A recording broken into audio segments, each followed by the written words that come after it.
El universo es un bosque oscuro y cada civilización es un cazador armado vigilando detrás de los árboles, caminando, apartando las ramas lentamente, intentando avanzar sin emitir ningún sonido. Incluso respirar se hace con cuidado.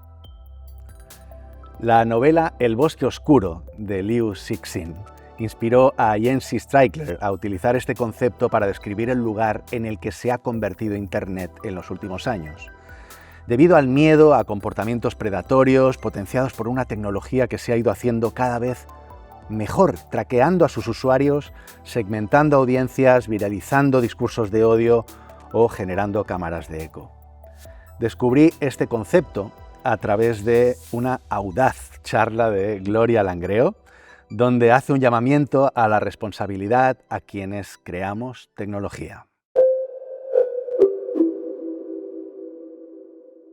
Te conocí hará unos 15 años en Runroom, en algún sarao de la comunidad de experiencia de usuario que hosteamos, cuando estabas en la dirección de arte de elmundodeportivo.es, y desde entonces te he visto pasar por Twenty, liderando el equipo de experiencia de usuario en Shein, de Product Manager en Sketch, y ahora yo diría que estás en la punta de lanza a nivel mundial, nada más y nada menos que en GitHub, como directora de diseño muy cerquita de GitHub Copilot. GitHub Copilot en temas de communities, open source o growth. Gloria Langreo, bienvenida a Real World. Hola, muchas gracias. Bueno, oye, sabes que arrancamos todas las entrevistas preguntándoles a nuestras invitadas, ¿qué es para ti el mundo real? Esta pregunta que sabía que me la ibas a hacer por repetición, me ha resultado un poco trampa cuando estaba pensando qué le contesto a Carlos sobre qué es el mundo real. Y venía hacia acá y he pensado, el mundo real en realidad para mí es un pleonasmo, o sea, es como decir subir arriba o bajar abajo, ¿no? O sea, el mundo real para mí es todo. Es decir, entiendo la diferenciación que hace la gente, ¿no? Cuando dice el mundo real es, por contraposición, entiendo al mundo digital, ¿no? En realidad, para mí el mundo digital es simplemente un formato, otro formato en el que estamos viviendo nosotros, pero sigue siendo el mundo real, ¿no? Es decir, hablamos de medios, hablamos de formatos, hablamos de diferentes experiencias, pero en el fondo todo es mundo real. Entonces, no sé si te vale como respuesta. Por supuesto que sí, es tuya. Sí, claro que sí, claro que sí. Muy bien, yo en la intro explicaba que en estos momentos estás en GitHub, muy cerquita, como decía, de GitHub Copilot. Precisamente en el episodio anterior, en el último Real World, hablábamos con Alessia Rulo Ujú. y hablábamos un poco de cuáles eran los retos, de dónde estaba la inteligencia artificial y ella decía una cosa interesante, que era que para evitar la brecha, o sea, para evitar una posible brecha, digamos que era muy importante la labor del diseño de interacción para reducir la fricción, ¿no? Ujú. Y yo creo que para mí, en mi opinión, humildísima opinión, para mí GitHub Copilot precisamente es una de estas nuevas formas que están definiendo un nuevo paradigma a la hora de relacionarse con la inteligencia artificial, ¿no? Es Ujú. una inteligencia, o sea, es una herramienta, para quien no la conozca, es una herramienta de Microsoft, que viene a ser un poco lo que hacemos con el Gmail, ¿no? Esas respuestas sugeridas o esas, ¿sí? O esos autocompletes inteligentes de Gmail, llevado al mundo de los programadores, al mundo de los Ujú. desarrolladores. Esto significa que hay desarrolladores que están utilizando fragmentos de código que la propia inteligencia artificial les va sirviendo para poder completar su trabajo, ¿no? Ujú. Descrito así un poco. Es como hacer pair programming con un... Exactamente, hacer un Guay. pair programming con una inteligencia Ujú. artificial. No quiero entrar en demasiada profundidad dentro Ujú. de GitHub Copilot porque yo entiendo que el nivel de hermetismo o privacidad o secretismo, si quieres, en cualquiera de estas tecnologías punta en una carrera tan bestia como la que Ujú. están haciendo en este momento, el beef entre Microsoft y Google en este momento es, vamos, es de lo más bonito que ha pasado en los Es muy últimos bonito años. de ver, sí. Es muy interesante de seguir, así que no te voy a poner en aprietos por ahí, pero Gracias. bueno, te agradecería que nos cuentes un poco cuál es tu reto actual como diseñadora en GitHub.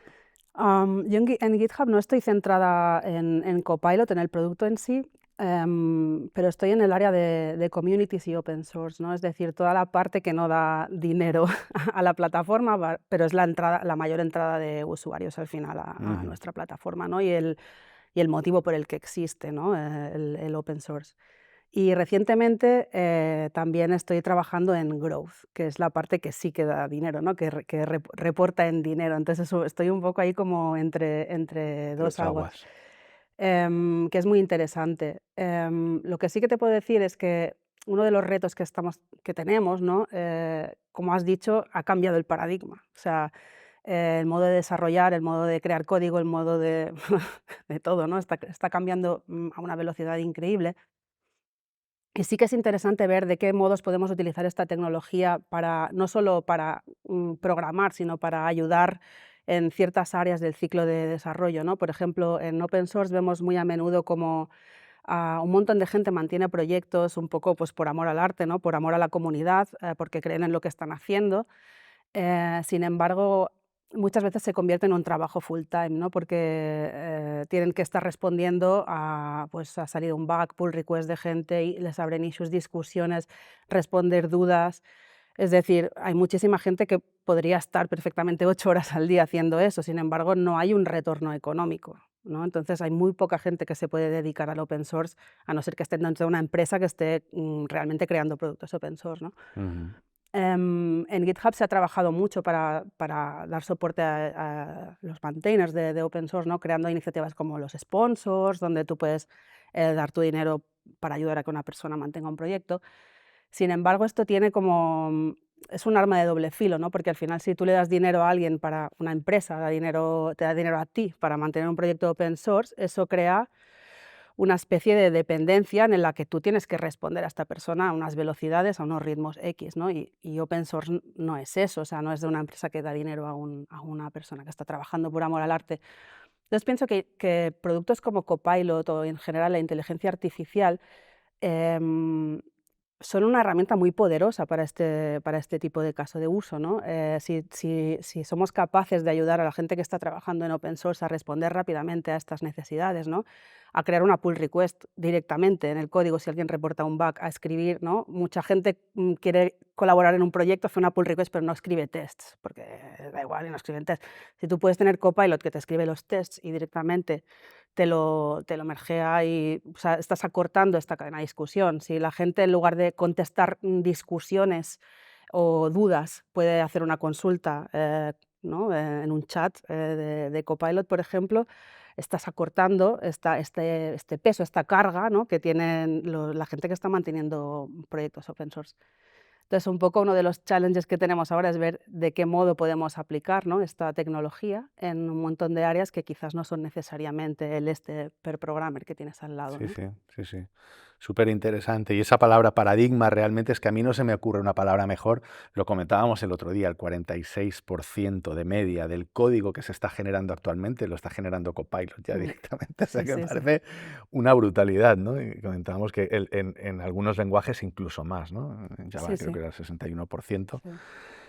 Súper, súper, súper interesante. La verdad es que, bueno, me quedo con las ganas de, de rascar más por ahí.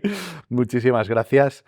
Em, y de una forma, pasando a un plano ya más genérico y más de escena, ¿no? De nuestro sector, de dónde vivimos en el mundo tecnológico, ¿no? Estamos en un contexto en el que, bueno, de hecho, este beef que hablábamos entre Microsoft y Google, Ujú, para mí es un poco el teatro de lo que está, o sea, es una representación brutal con todos los focos mediáticos puestos ahí, ¿no? De lo que está sucediendo, de esa velocidad de cambio ujú. tan brutal, tan Sí, increíble, sí, sí. ¿no? Más que nunca, o sea, de alguna forma llevamos todos los últimos, yo no sé, los últimos 20 años diciendo, cada vez cambiamos más, pero es que cada vez más y cada vez más, y ahora Sí, estamos en sí. un momento donde la velocidad de los cambios es brutal, ¿no? Y yo te quiero preguntar, ¿la velocidad es un problema? Am, Pienso que, o sea, para mí para mi opinión, definitivamente lo es, en el sentido de que es maravilloso de que podamos estar teniendo esta innovación constante, y que es esto, echamos la vista atrás y hace 6 meses DALL-E estaba haciendo un artwork horroroso como de gente rota y 26 dedos, y ahora prácticamente no eres capaz de discernir si es una imagen real o no en nada, ¿no? En 3 versiones. Pienso que la velocidad es peligrosa no en cuanto a lo rápido que estamos mejorando la tecnología, que eso es maravilloso, sino quién está pensando en las consecuencias de estos cambios, de estos nuevos paradigmas que estamos introduciendo, y a qué precios están introduciendo estos cambios, ¿no? Lo hemos visto, lo vimos con Facebook, ¿no? En su momento nadie, es como, ah, qué bien Facebook, voy a hablar con mis amigos, tal, redes sociales, qué guay. Todo el mundo hacía redes sociales, likes, comments, tal. Y hasta al cabo de unos años le hemos dicho, Dios santo, ¿qué hemos hecho? O sea, ¿qué hemos hecho? Yo he trabajado en una en 2 redes sociales, ¿no? Y al cabo de un tiempo miras hacia atrás y dices, ostras, quizás habríamos tenido que tener más cuidado en muchísimas de las cosas que estábamos haciendo, ¿no? Y estamos hablando de que a finales de los 90, principios de los 2000, estos tiempos eran muchísimo, muchísimo más lentos. Entonces, no quiere decir que fueran entornos más seguros ni más pensados, porque no era así, o sea, era, bueno, era lo que era. Pero sí que había un tiempo de reacción, ¿no? En el sentido de que encontrábamos un problema, un problema ético o cualquier, ¿no? Una piedra en el camino, y teníamos un tiempo de reflexión, un tiempo en el que pensar cómo solucionar eso, y de ahí nacieron pues, comités de ética, códigos de conducta, líneas rojas que no queremos cruzar nunca jamás, ¿no? Como en la industria. Es decir, salieron una serie de departamentos que tenían en cuenta, ¿no? Todas estas cuestiones que ahora mismo no da tiempo, porque es que no da tiempo, porque cuando han solucionado una cosa ya ha cambiado 23 veces, o sea, es como, es decir, toda la información que estamos guardando ahora mismo ¿no? en estos modelos ya está guardada, o sea, no la puedes decir, ay, perdón, no, que no la quería meter, es que ya está allí, o sea, ya no hay marcha atrás, ¿no? Entonces estamos como creando marcas permanentes, ¿no? Pienso en esta sociedad digital que tenemos, eh, que no sé qué va a suceder dentro de un tiempo si no tomamos estos pequeños tiempos de reflexión, ¿no? ¿Y esto de dónde crees que debe venir? El Que liderazgo de estas reflexiones que hay que tomar, ¿no? O sea, Bueno, de hecho, la mayoría de empresas que estaban trabajando desde hace muchos años en estos temas, ¿no? De inteligencia artificial, como es Alphabet, ¿no? Tenían departamentos de ética donde había pues, gente que estaba alzando la mano, escribiendo papers, diciendo, ojo, cuidado, que esto tal cual, y esa gente se la ha despachado y se la ha sacado de en medio. Entonces, claramente hay intereses comerciales en que eso no suceda, ¿no?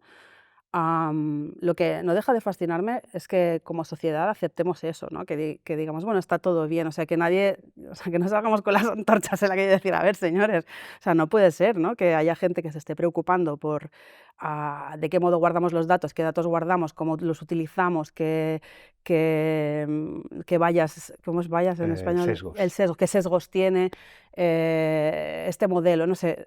No, nos da igual, es como, ay, qué chula la tortuga esta que ha generado DALL-E. Es como, a veces me da la sensación de que estamos todos mirando el gran espectáculo de imagen y color que es ¿no? Estos modelos de imagen, de vídeo, de sonido, cuando lo que hay por debajo está como está sucediendo y en algún momento, bueno, pues ya lo veremos, ¿no? ¿Qué pasará ahí? ¿Quién es responsable? Mm, no lo tengo muy claro. Sí, sí. Me gusta tu mirada crítica. De hecho, yo te he escuchado. Yo sé que no te gusta mucho, por ejemplo, el framework personas, ¿no? Cuando hablamos en este podcast hemos hablado de arquetipos y de, pues ese framework, ¿no? El modelado de Ujú, arquetipos de usuarios, ¿no? ujú. Pero yo te he escuchado criticarlo abiertamente Bueno, y tampoco frontalmente. criticar. Bueno, sí, ¿no? Sí, o sea, posicionarte un poco en contra de cómo era el uso que se le está dando. ¿Por qué? A ver, no es yo, o sea, a ver, ahora no quiero aquí hacer un hot take ni nada, pero, a ver, yo pienso que hay muchas maneras de Yo sí, utilizar necesito trocitos de para para ponerme en TikTok, Twitter, claro, claro. no, para TikTok, Para claro. TikTok, sí. No, no. No, a ver, no quiero ahora, de verdad, no es ningún flame ni nada, o sea, simplemente Sí, pienso sí. que son frameworks, o sea, el tema de las personas, los focus groups, la mayoría de frameworks que utilizamos en research, ¿de dónde provienen todos estos frameworks, no? ¿Cuál es el origen de estos frameworks? Es el marketing. O sea, es el marketing y es el vender cosas. O sea, habéis visto Mad Men, ¿no? O sea, es el rollo este de cómo vamos a engañar a las señoras para que compren el pintalabios. O sea, al final No se trata de ayudar a la gente a tener una mejor experiencia, como, ¿no? Experiencia de usuario, ¿no? Que vendemos. Se trata de cómo manipular para poder llegar a vender nuestro libro, ¿no? Entonces pienso que estamos utilizando un framework que no está pensado para el fin que le queremos dar al final, ¿no? El simple hecho ¿no? de coger una masa de la población súper grande, de miles de personas y condensarlas, ¿no? Hacer un batido y condensarlas en una única persona, que es perfecta, no tiene ningún defecto, es ¿no? el vecino ideal, que te presta sal, que nunca cometería ningún crimen ni nada. Es decir, son seres de luz que casualmente yo me hace mucha gracia porque cuando leo las user personas, ¿no? Yo he dado mucha clase en bootcamps y demás, y te vienen los estudiantes con la user persona y es como, necesidades, comprar mi producto. Es como, a ver, o sea, normalmente las user needs que definimos, ¿por qué están siempre relacionadas con mi producto? Es decir, los humanos tenemos un sinfín de necesidades, ¿no? Esta sintetización hace que, para mí, son seres ficticios que son como una excusita para justificar tu trabajo al final, ¿no? Ujú. No digo que no sean útiles como concepto, ¿no? de usuario tipo, ¿no? Es decir, bueno, pues son frameworks que pueden resultar útiles en algunos momentos concretos, pero esto de tener una persona que se llama Juan y le gusta el hockey y no sé qué, es que me parece, bueno, me parece que no es el framework correcto Ujú. para trabajar. ¿Y qué acercamiento prefieres? Bueno, yo pienso que principalmente el user research, otro hot take, normalmente el cometido del user research, lo que queremos hacer cuando hacemos user research es tener empatía hacia la persona con la que estás trabajando, ¿no? Es decir, entender de dónde viene, o sea, cuáles son las necesidades, cómo puedes ayudar a esta persona. Entonces, generar empatía desde la barrera Ujú. me parece, ¿no? Que lo comentaba el otro día en una charla, ¿no? Que es como, al final es como una mirada muy colonialista sobre la sociedad. Es decir, tú vas a una entrevista y ajá, ujú, y vas tomando notas, ¿no? Y es como el ellos y el nosotros, ¿no? Estás generando una alteridad, una distancia que es completamente contraria a la empatía. O sea, ¿cómo puedes empatizar con alguien cuando le estás observando desde tu podio, desde tu pedestal de experto en la materia, ¿no? Yo he estado en un montón de focus groups ¿no? Cuando hacíamos 20, que hacíamos focus groups en la oficina y tal, y es así, o sea, tú estás observando un grupo de adolescentes, interactuar entre ellos, y al final es como, ¿no? Estar ahí de esto viendo cómo se relacionan los gorilas un poco, o sea, eso, ¿qué empatía genera eso, ¿no? Eso genera una distancia. Entonces, pienso que una de las maneras más eficaces de generar empatía es involucrar a los usuarios en tu proceso de creación, es decir, tenerlos contigo sentada en la mesa como uno más, como uno más del proceso de creación. Tener equipos diversos para mí es la clave. Contar con gente de todo tipo de backgrounds, de vivencias, de situaciones. Y en general tomar este acercamiento más humano hacia las personas, ¿no? De tener entrevistas profundas, de sentarte, de charlar, de entender. Y no tomar este posicionamiento más clínico, analítico, de examinar al otro, ¿no? Y aún así tampoco es 100% garantizable, No, digamos, ¿no? Que no no, no. aparezcan.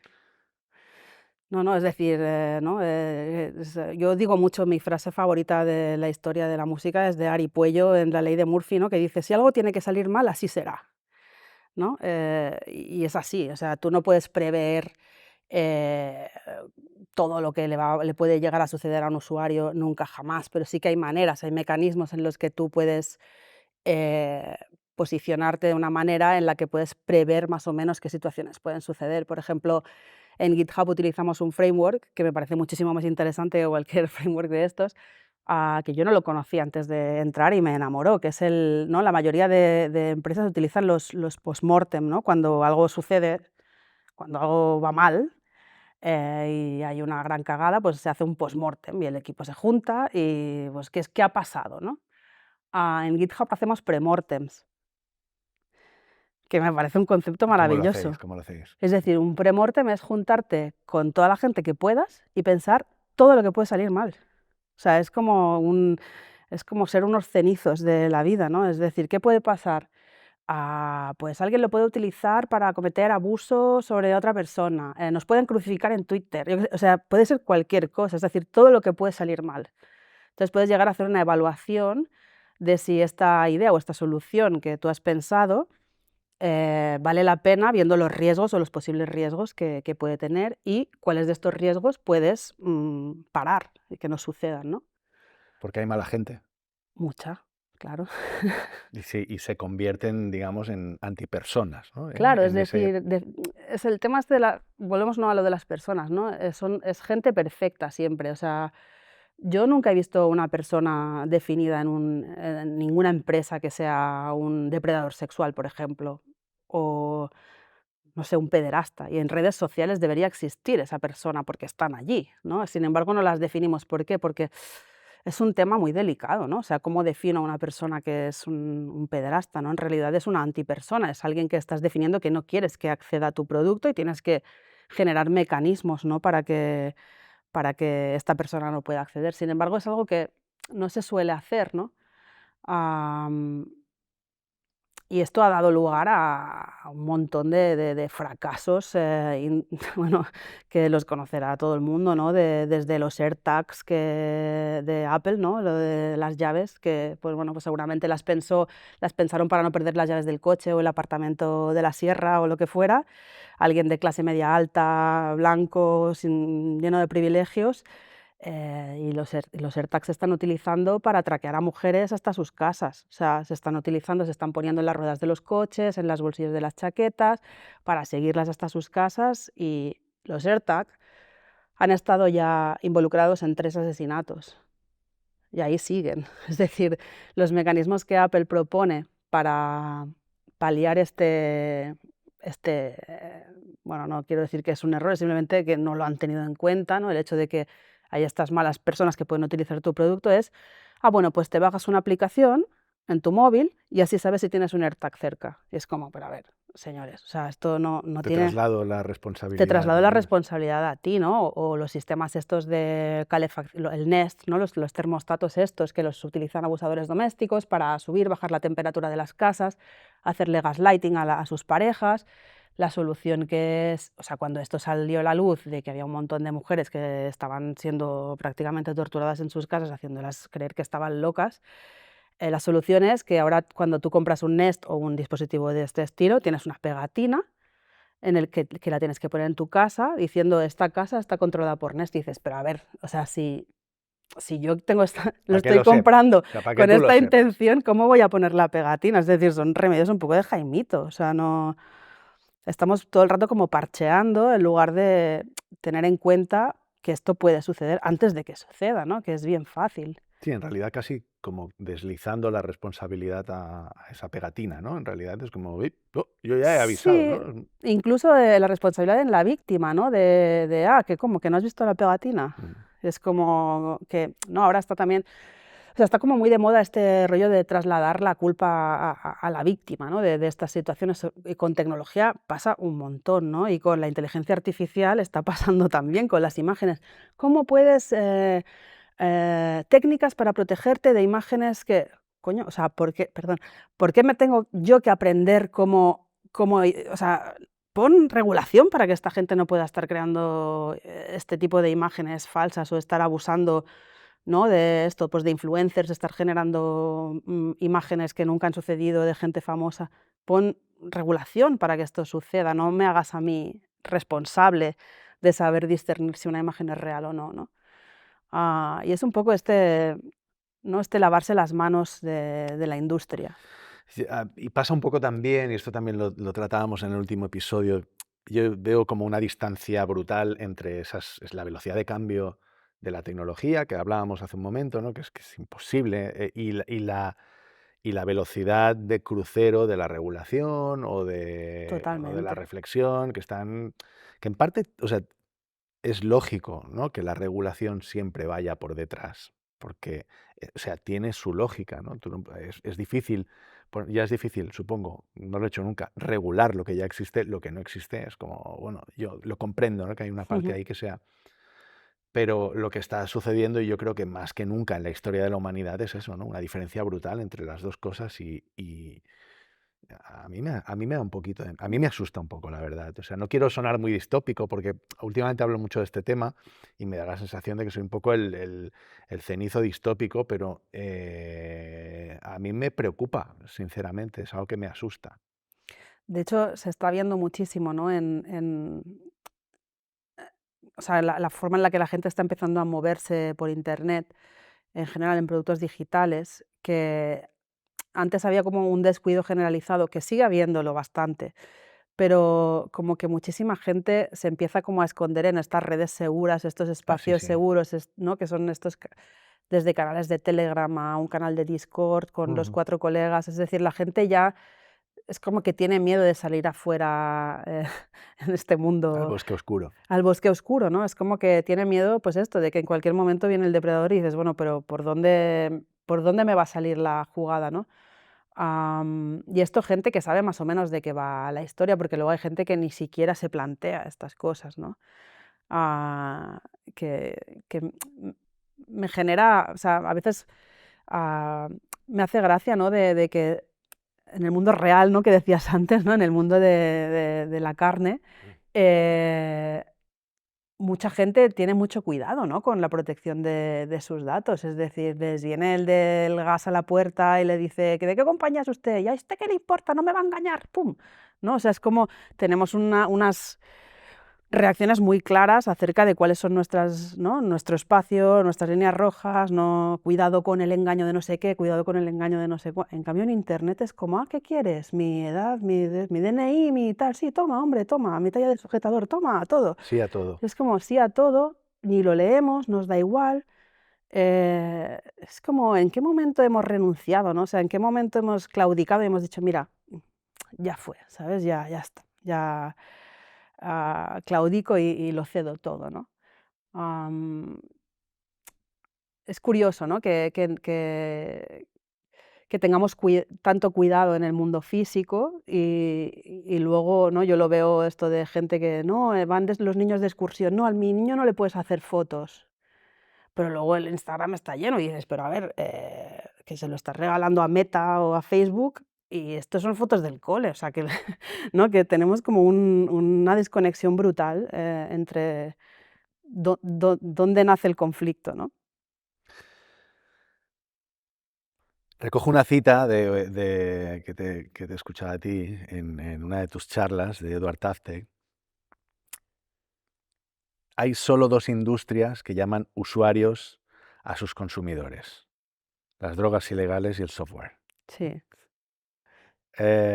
Y dices que cuando hablamos de los usuarios, lo hacemos desde una perspectiva colonialista. sí. Lo expresas así, ¿no? ¿Qué quiere decir esto? Pues esto, ¿no? Desde esta observación, desde esta barrera, desde este ellos, nosotros, ¿no? Llegamos aquí con el barco y vamos a ver esta gente qué está haciendo, ¿no? Vamos a colonizarles y a enseñarles cómo deben comportarse para poder utilizar mi producto correctamente. Porque yo, por ejemplo, la frase de: "Va, los usuarios no tienen ni idea", bueno, no sé tú, yo la he escuchado 1000 veces y es como, ¿pero qué es esto? O sea, ¿cómo que no tienen ni idea?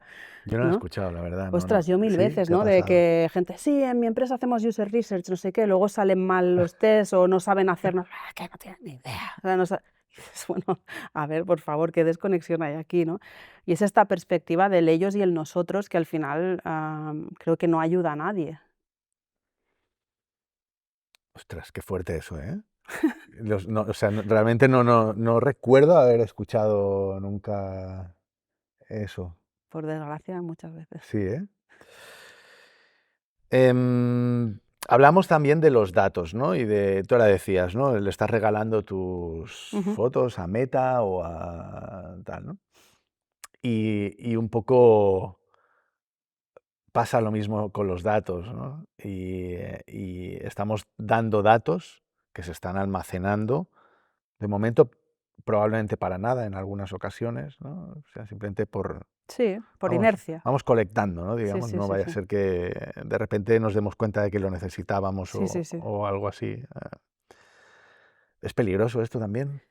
Bueno, a ver, no quiero ser aquí Ya. Es que la sí, soy yo, que estoy desviando la conversación hacia esto todo el rato, pero es que, de nuevo, me preocupa. A ver, yo creo que es peligroso en el sentido de que muchas veces no nos planteamos qué datos necesito, qué datos no necesito. Es decir, no hay una reflexión previa. Es decir, la recogida de datos por sí no es mala, no es negativa.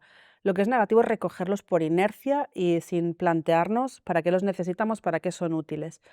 Pienso que una pregunta clave que tenemos que hacernos cada vez que guardamos datos es, ¿los necesito para que mi aplicación funcione? Porque si la respuesta es no, probablemente no tienes que guardarlos, ¿no? Y el tema no es la colección de datos que tú hagas ahora mismo, ¿no? En tu aplicación ahora mismo te guardas X datos en tu base de datos y no sucede absolutamente nada. Lo que pasa es que tu empresa quizás puede ser vendida en un futuro y esos datos Claro. pasan a manos de otra persona. Tu empresa puede ser hackeada y puede haber un breach de datos y esos datos quedan expuestos en Internet. Tu gobierno puede hacer cambios en la ley y puede requerirte que le des esos datos, ¿no?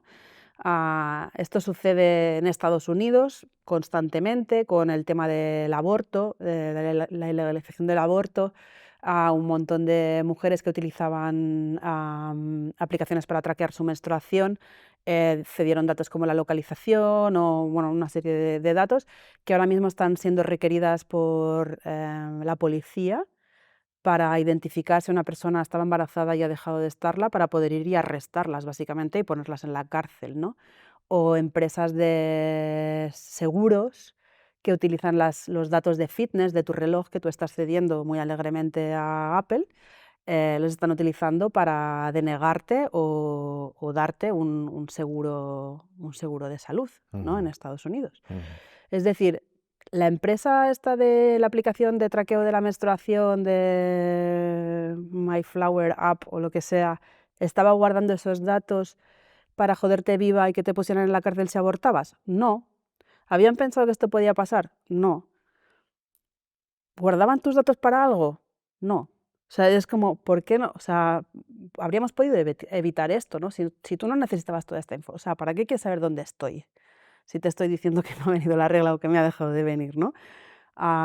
Pienso que falta un poco esta reflexión previa, ¿no? Y al final es como, es gratis. O sea, es información que es gratuita, ¿no? Como si tú te intentas dar de alta en Product Hunt, por ejemplo, la web está de productos Ujú, nuevos que salen, ujú. y tú te intentas logar con Twitter a esta aplicación, te pide que le des permiso para seguir gente, para crear listas, para borrar listas, para mandar mensajes, y dices, pero a ver, un momento, o sea, yo me estoy dando de alta en una ¿Qué? web, ¿para qué quieres todo esto? Bueno, pues porque la API de Twitter lo permite, entonces why not?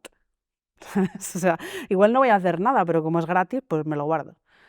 Y bueno, y al final, pues es un poco que hacemos así, le damos vale, sí, ok, ¿sabes? Porque estoy interesado en ver este contenido, ¿no? Claro, pero lo que me parece bonito, la reflexión interesante que me parece a mí es, vale, sí, nosotras como usuarias estamos aceptando Mm, todo esto un poco a ciegas, un poco sabiendo que estamos tragando aquí muchísimo, pero la reflexión interesante es cómo nos llevamos esto al inicio, a la definición de producto, ¿no? Cómo, ujú, cómo incorporamos esa reflexión, porque sí que hay mucha reflexión en torno a las métricas, qué tipo de ujú. métricas y tal, pero no sé si hay suficiente reflexión en cuanto a la ética de los datos desde una perspectiva de creación de producto.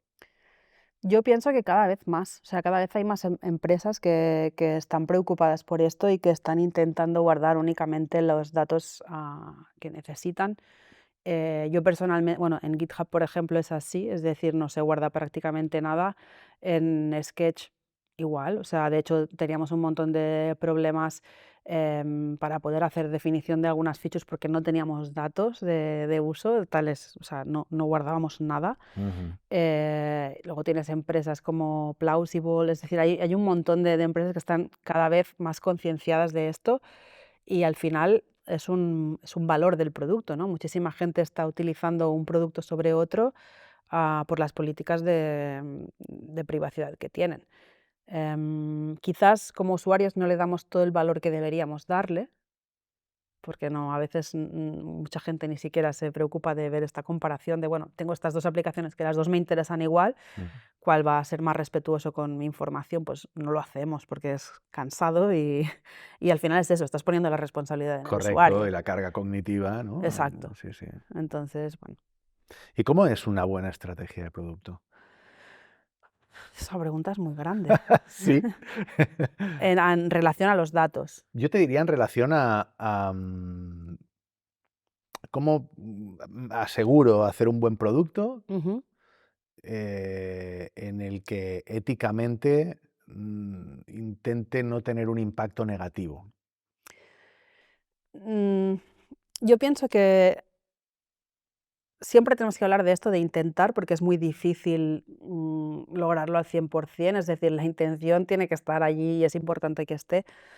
Y pienso que es, personalmente, vuelvo a ser otra vez ceniza, pero pienso que es imposible generar un producto que no, o sea, que de ningún modo pueda generar estas situaciones. Es decir, em, las utopías no existen, es estos mundos perfectos en los que no sucede nada y es todo maravilloso, eso, no existe, ¿no? Es otro pleonasmo, ¿no? La utopía inalcanzable, es como, of course, o sea, no puede ser, no existe.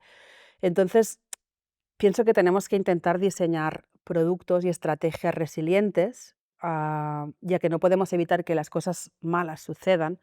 Tenemos que diseñar estrategias y productos que sean capaces de reaccionar a esos momentos negativos, es decir, que sepan recuperarse y reaccionar a una velocidad razonable, Vale. a esos momentos negativos, ¿no? Entonces, creo que teniendo estas precauciones, ¿no? Simplemente que tengas en cuenta lo que puede suceder negativo y que tengas mecanismos para arreglar estas situaciones tal como pasan. ah, el otro día en una charla en la Bilbostack, de hecho, lo llamé la psetopía, ¿no? Utopía, sí, O sí. ni fu ni fatopía. Es como, bueno, no es una utopía, pero tampoco es una No es una distopía, ¿sabes? Es distopía. como, bueno, pues es la vida, ¿no? Al final. Entonces, pienso que es importante tener estos mecanismos de resistencia y de recuperación, rápida. Ah, Me gusta mucho lo que has explicado del premortem, este ejercicio que hacéis. sí, Y de ahí entiendo que de alguna forma también salen features sí, claro. o iteraciones sobre la propia aplicación, sobre la Mm. herramienta, ¿no? Que al final acaban desplegando y acaban teniendo... Sí, sí, claro, o sea, solo simplemente el hecho de desarrollar, mecanismos para, ¿no? Para evitar estas interacciones negativas que no deseas en tu plataforma, eh, muchas veces dan pie a esto, a nuevas funcionalidades que ni siquiera se te habían ocurrido, pero que tienen todo el sentido del mundo. Eh, es un ejercicio, que yo recomiendo hacer a todo el mundo porque, es súper interesante. Pero a veces es, perdona que te he Sí. interrumpido, perdona, a la vez es súper generoso en el sentido de que este tipo de features, o sea, y este tipo de funcionalidad, este tipo de reflexiones en muchas ocasiones van en contra del ROI, en contra del Sí. MRR, en contra de todas esas métricas financieras que queremos potenciar porque tenemos un set de inversores que nos están respirando en la nuca porque Ujú. quieren un retorno de 100 X a su inversión. Sí, sí. Entonces, wow, o sea, me parece como un ejercicio de madurez y de solidez y como de valores y principios que es súper difícil de encontrar realmente, ¿no? Sí, va un poco por aquí la cosa, ¿no? De que, al final, si si tú tienes un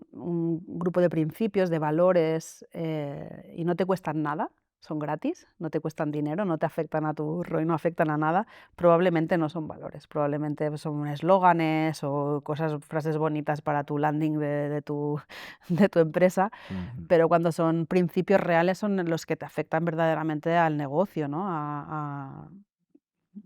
El beneficio que sacas, porque, am, yo, por ejemplo, pongo muchas veces el ejemplo de cuando yo trabajaba en Sketch, ¿no? Que yo cuando entré flipé, porque a pesar de ser una empresa privada, con un producto de pago que tenía una versión de trial, pero bueno, es un producto que funciona por suscripción y demás. El formato de archivo en Sketch, el formato de archivo es abierto, es decir, el formato de archivo es open source, porque sus fundadores tienen la firme Creencia.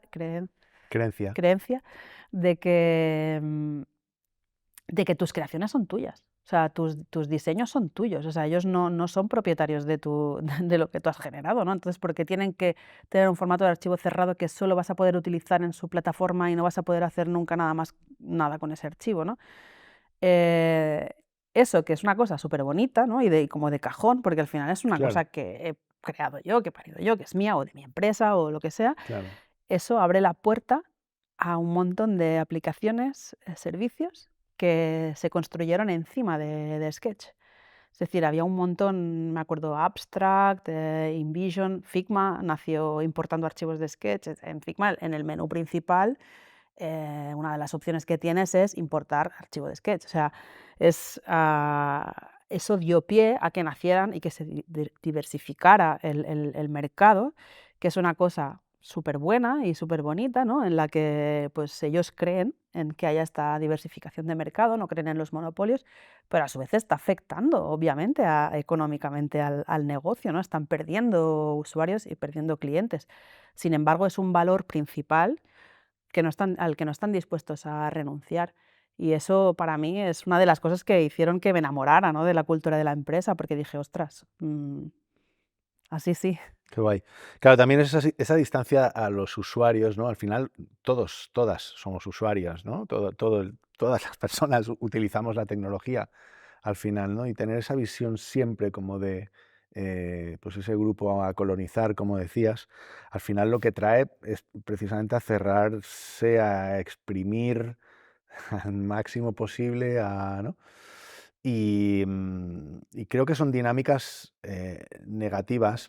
A veces hablamos de la agilidad, por ejemplo, ¿no? En el mundo de la agilidad doy un salto cuántico que no tiene nada que ver con lo que estamos hablando, ¿eh? Pero quiero llegar a un punto.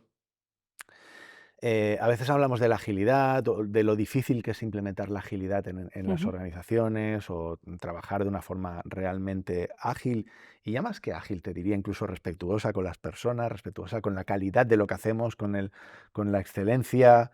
Y en muchas ocasiones la conclusión a la que llegamos, o al menos a la que yo llego, es que esto hay que ir estirándolo hasta el punto de la venta, es decir, hasta la venta en la que tú estás vendiendo un producto, estás vendiendo un proyecto, la forma en la que a ti te van a pagar por eso define, ¿no? Y en este sentido me da la sensación de que aquí están como pasando de puntillas, porque al final son los que ponen el dinero, pero que o sea, yo veo personalmente una responsabilidad en los inversores también en esto. sí, sí. Porque si al final yo voy a estar sujeto a quien me está respirando en la nuca para cumplir una serie de KPIs que me exigen multiplicar por N. No puedo pararme, no puedo dedicar mi tiempo a hacer este tipo de reflexiones para el bien común o para, no sé, o que trasciendan un poco, ¿no? Lo que, o sea, un poquito de ética, ¿no? Ujú. Y me da un poco la sensación, y al final esto está sonando todo el rato, me sueno a mí mismo un poco, falta aquí la gulag, o sea, un poco marxista aquí pero no se trata de eso, pero simplemente yo pienso que muchos de los problemas que enfrentamos tienen que ver con este hipercapitalismo voraz Mm. a tope, o sea, a tope todo el rato, sálvese quien pueda, Sí, sí, individualidad, libre mercado, sí, sí, me estoy metiendo aquí en un jardín. cuidado, que Pero creo que, así vas a ir tú pero, al TikTok y no yo. pero creo, pero creo firmemente que, desde luego, quien compra, quien pone la pasta, Ujú. pues también tiene mucha responsabilidad en la forma en la que se definen las cosas, ¿no? Sí, sí, totalmente. Al final hay una presión allí que... Claro, Lo que pasa que es curioso porque hay varios ejemplos, ¿no?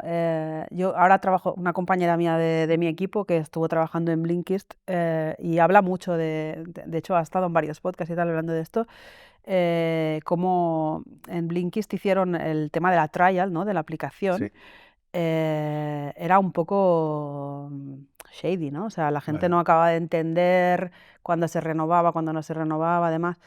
Y aparte de tener clientes muy enfadados, pues claro, las bajas iban así, ¿no? En cambio, ellos hicieron un trabajo de hacer un approach mucho más ético a la trial, ¿no? A explicar claramente cómo funciona, cuándo te vamos a cobrar, de qué manera, tal. O sea, lo hicieron de una manera súper clara y súper bien explicado y la conversión se disparó. Claro.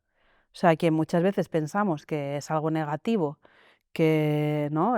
¿Cómo voy a invertir ahora en esto que no me va a dar nada, que es mejor estar engañando a la gente, ¿no?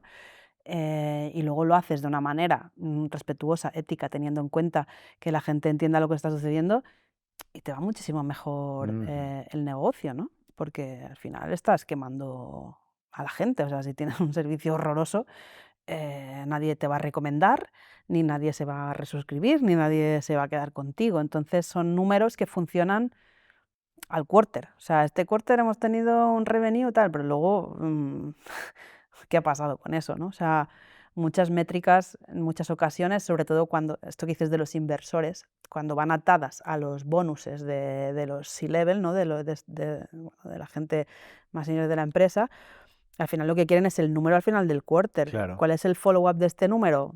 Me da igual, o sea, yo claro. ya he cobrado. Entonces, que a Sí, veces sí. somos como muy cortotermistas, Sí, ¿no? sí, Que sí. miramos Sí, sí, ¿no? sí. como muy cerca a unos números que parecen maravillosos y luego al final tienen un revenue horroroso. O Sí, sí. sea, Sí, sí, sí. Sí, en cualquier sistema complejo, ¿no? O sea, la importancia que tienen los incentivos dentro de cualquier sistema son brutales, ¿no? mm, Muy buen ejemplo traído, me ha encantado el ejemplo que has puesto de tu amiga de Blinkist, ¿cómo se dice? Blinkist, sí. Blinkist. Me parece súper interesante. No sé muy bien cómo cerrar esta entrevista, porque yo seguiría hablando contigo muchas horas. Te quiero tirar un reto y es un poco que me digas... Ay, madre. Ahora es no, no, no. cuando voy al TikTok directa. Vale, venga. No, no. ¿Cómo ves tú el futuro próximo? Pues ya no me voy a la inteligencia artificial general ni a nada parecido a esto, ¿no? O sea, ¿cómo ves tú este año que viene? A Pero nivel ¿en de cuanto a qué? tecnología, a ¿A nivel de nivel de tecnología, tecnología? sí, a nivel del impacto de la tecnología, ¿verdad? Bueno, yo ayer vi un anuncio de cerveza generado por inteligencia Ah, artificial, sí, es verdad, el primero de la historia, ¿eh? que me pareció una locura, como si lo hubiera dirigido David Cronenberg. Entonces, yo, si el Bizarrísimo. futuro es, se parece a algo dirigido por David Cronenberg, all in. O sea, yo ahí estoy. Vale, Entonces, bueno, no sé cómo va a ser, pero si es así, yo me apunto. perfecto. Gloria Langreo, muchísimas gracias por tu tiempo, por tu experiencia, por tus reflexiones. Me ha parecido una entrevista súper interesante. ¿Cómo te podemos encontrar? ¿Cómo te podemos seguir? Uy, bueno, en Twitter, Twitter, en Mastodon, ¿vale? y ya está, no uso nada En más. Sí. Mastodon no tengo controlado tu En hash. Mastodon estoy en un servidor que se llama Oh my God. ohmygod.lol, Vale, porque es una gente muy guay que tienen un code of conduct muy bonito. ok, No os apuntéis a servicios de Mastodon sin leer el code of conduct y quién son los admins, por favor. totalmente de acuerdo. Y Estoy en la estoy, terracita yo, estoy en la buena terracita. gente. Sí, buena gente Entonces soy también. Gloria ohmygod.lol. Gloria my God, perfecto. Y en Twitter En eres Twitter, Gloria Langreo. Gloria Langreo. Pues ya sabéis, seguid a Gloria, te seguiremos, seguiremos tus pasos y nada, si nos puedes ir chivando cosas de lo que va a pasar Bueno, en este BIF, también lo seguiremos. vale. Muchas gracias, Gloria. Gracias a ti. Cory Doctorow, otra de las referencias que me he llevado de Gloria, dice: asumir que nada saldrá mal no te hace optimista, te convierte en un necio. Un necio peligroso. Asumir que nada saldrá mal es el motivo por el que no pusieron suficientes botes salvavidas en el Titanic. El principal problema del tecnooptimismo es que podemos estar generando nuevos problemas a escala, más complejos incluso que los que intentamos resolver. Es más necesaria que nunca una mirada más cauta, diversa, integradora y generosa, más allá del propio beneficio económico, del reto técnico o del placer de crear.